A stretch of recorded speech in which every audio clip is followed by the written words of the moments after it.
Hi friends, இன்றைக்கி பண்ண போகிறது டாபா ஸ்டைல் எக் கறி. 4 முட்டையை வேக வச்சுக்கோங்க.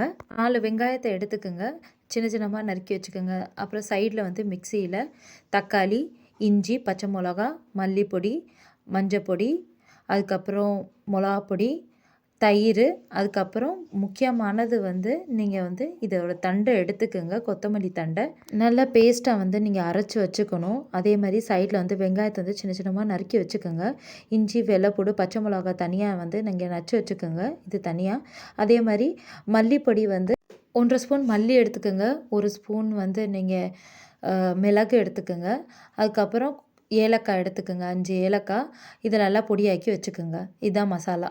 எண்ணெயில் வந்து இதை ஃப்ரை பண்ணிக்கிங்க. இதில் வந்து மஞ்சப்பொடி போட்டு நல்லா ஃப்ரை பண்ணிங்கன்னா கலர் கொடுக்கும். அதுக்கப்புறம் அதிலே ஜீரகம், வெங்காயம் போட்டு இந்த இஞ்சி வெள்ளைப்பூடு பேஸ்ட்டு நீங்கள் பண்ணிங்கல்ல ஃப்ரெஷ்ஷாக, அதை நீங்கள் போட்டுருங்க அதிலே.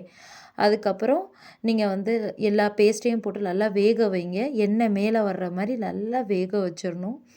அதில் இருக்க தண்ணி சத்துலாம் போயிடணும். அதுக்கப்புறம் தான் தண்ணி ஆட் பண்ணி கொதிக்க விட்டு லாஸ்ட்டில் இந்த பொடியை போட்டு நீங்கள் இறக்கையில் இந்த பொடியை போட்டுருங்க.